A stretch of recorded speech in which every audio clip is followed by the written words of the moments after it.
At ito na nga, para sa part 2 ng ating food park experience dito sa The Lifestyle Village, isi-share ko sa inyo kung ano pa nga ba ang isa sa mga tinikman namin dito.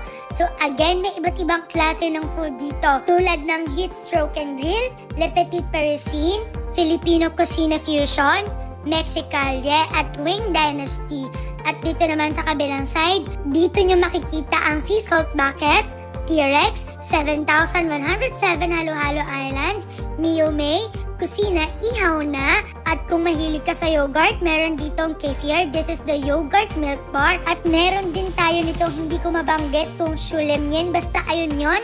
Meron tayong The Pob, Munifico Pizzeria at ang Sabroso na may lechon. At sa mga hindi nakapanood ng part 1, ang una natin tinikman ay ang Halo-Halo Islands. At ang in-order namin dito ay Cebu at ang pinaka-ice base namin ay yung ubi flavor nila. At isa talaga to sa mga the best na halo-halo na natikman namin ni Bib.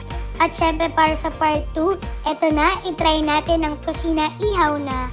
At yay!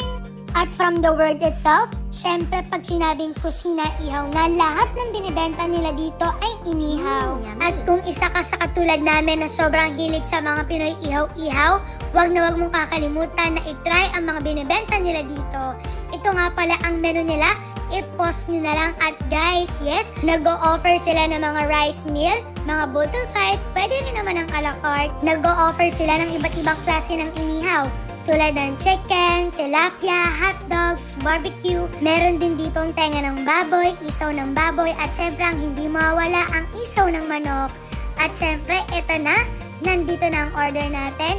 So, thank you Lord God for all the blessings. Kaya ano pang hinihintay natin?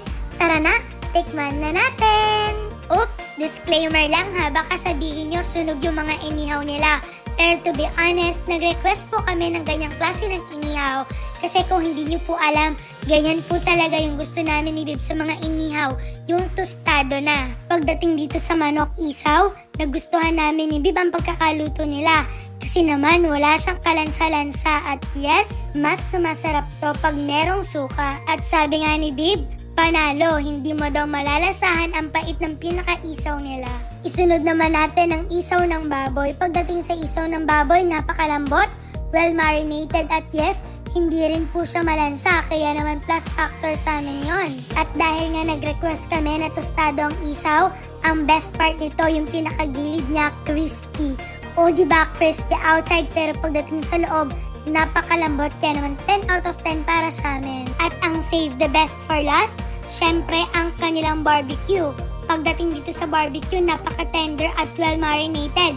Plus, pag sinamahan mo ng suka ay perfect combination yan. Kaya naman kung gusto mong matry ang masasarap na food dito sa food park, wag na wag mong kakalimutan i-visit ang The Lifestyle Village Food Park. Dito yan sa may E. Rodriguez Senior Avenue, Quezon City. So ayun lang for today. Bye!